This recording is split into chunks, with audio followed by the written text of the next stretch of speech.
Hi, I'm Trevor Markelz, COO of Beamable, and I'm here with John Wisniewski, and he is the co-founder of Terrasect. Am I right, John? Correct. Yeah, cool. And you've been working on a game, Happy Skies, and doing some Beamable integration. And yeah, just wanted to learn a little bit about your game and hear a little bit about your background. So why don't we start just a little bit with you and your background in making games and kind of what led you to where you are right now with Terrasect. So how I got named is I left the military about 2013. Decided to go for the dream of making game programming. Because college was essentially almost free at that point in time. Me were doing a bunch of game jams, and some people said we should lease our game and that's how Terrasect was formed, just in college, really. Yeah. Nice. And so tell us a little about Happy Skies, where are you at with the game and kind of how the idea come about and kind of what number game is this that you've been working on? Uh, I don't know the number of games I'm working on if you count games. Um, but we've done probably about 6 or 7 for hire and ourselves. Yeah. Cool. Happy. And yeah, so how did the idea of Happy Skies come about? Me and my wife were talking about kids, having kids, and I was just sitting there one day, I think probably doing homework out in the quad, and I saw a bag floating in the air. The wind pushed. I'd be a cool mechanic Nice. using the wind to power a character. Awesome. So what can you show us about Happy Skies here in your Unity project? So right now you'll just see the first integration of the being, of course, the login screen. But I've been working on trying to tie this in a little bit to our game and adding power ups and store and things like that, but fleshing out some other ideas first. Mm-hmm.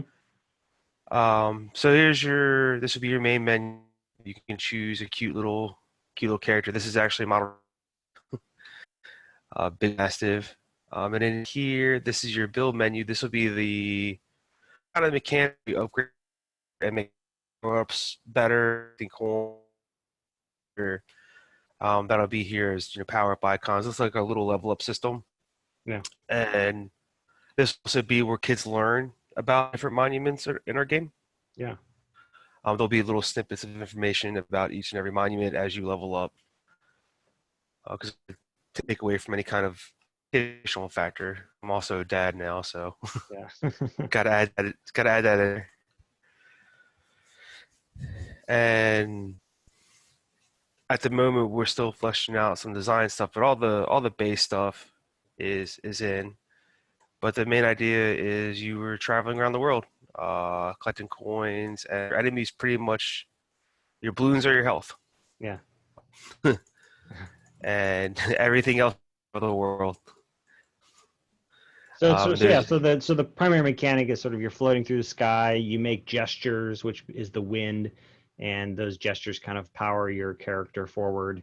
And then you cross different landscapes, different monuments, and you have an opportunity to kind of learn about the world. correct. And of course, I Cool. can't play my own game. So, what are some of the initial challenges you guys had at the prototyping stage? Like, what are some of the things you've kind of been overcoming as you've been working on kind of finding the fun of the game? The real one was actually, um, because my original prototype was you just flying vertically in the air, just going through the clouds, and then more people got involved, and the school things like that. The scope blew out of control. Yeah, like 40, 50 monuments or something like that, four yeah, characters, all kinds of power ups, and it's like there's no way this mobile game is gonna ever get done. yeah. Isn't Just that like always the challenge? Trying to like figure out how to scope something so that you can actually get it out the door and into players' hands. So what stage of development are you at this point? Like, where are you at in the development journey? Like, what's sort of the distance to a launch at this point? besides art content. Fleshing out the last 5 to 7 or so areas. Yeah. Completing build system and just the design work of making sure the characters are moving correctly, have fun, don't have the monkeys come at the character at hour. Yeah. That kind of polish. And then at one point, it was what was I going to do for player inventory and stuff until I met you. That was actually like about 10 minutes, so it's not a big deal anymore. Yeah, that's awesome. So yeah, tell us a little bit about like how you've enabled some of Beamable's features. Like what were some of the initial things that you put in and in order to sort of speed your development? Uh, I mean, the first thing was pretty much drag and drop and getting you basically login information was the very first thing. It'd be able to, different accounts on a single device. Mm-hmm. That was basically drag and drop. Was it login in email, Facebook, make an account? Yeah. I mean, And all also that. kind of interesting because given that it's like a family game and probably played on family devices, there are a lot of scenarios where you might have like multiple kids playing on the same device inside of your game, stuff like that. Yeah, it's kind of funny when we've showed this at like libraries and local events here in Arizona. It's always a kid, the mom starts playing. It Yeah. won't give the phone. It won't give the phone up for a while. Yeah, that's cool. Awesome. So you implemented login, and then what were some of the other things that Beamable was able to help with? Uh, we're going to with the store system. Mm-hmm. Straightforward to add in, buying of the new character, inventory of the power a player has, profile side, and then we will be implementing a leaderboard function Cool. pretty soon, actually. Yeah, awesome. Rather quickly. Nice. No, it's been cool working with you guys. It's been cool kind of seeing the game evolve and yeah, just sort of seeing how the whole kind of drag and drop piece can work and how it can kind of help you guys out. So that's really cool. As far as like where Happy Skies is going, I mean, what are you as a game maker sort of seeing as cool trends or cool mechanics and features happening in the industry that you really want to bring into your game? Like what inspires you right now as far as where game development is at?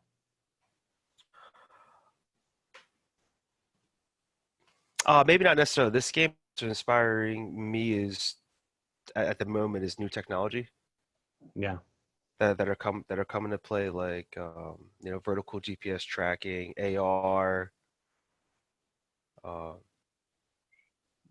that's just inspired me to like come up with new ideas, things like that. But Yeah. uh, the use of what people are creating, and how fast, how much time you can cut out of not doing. I don't want to say the boring things, but the legwork stuff, the things we don't think about while we're in the game. Yeah. Nice. So how can Like people login profile. I really don't. I'd rather be working on the game. Yeah. Yeah, no, totally. Cool, John. Well, how can people learn more about Happy Skies? Like where can they find out more and kind of track your progress?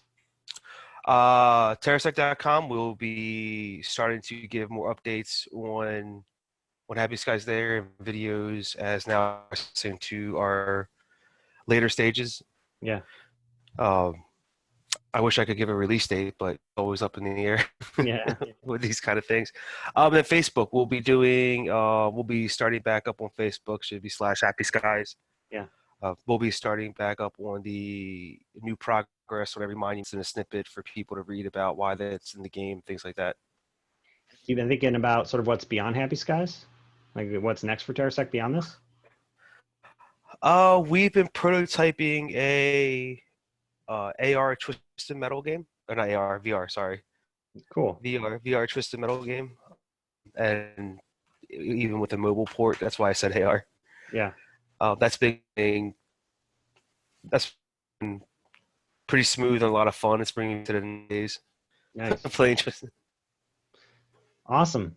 Cool. Well, hey, thanks for showing us Happy Skies, and thanks for showing us the Beamable integration, and good luck with the rest of the development. Awesome. Thank you.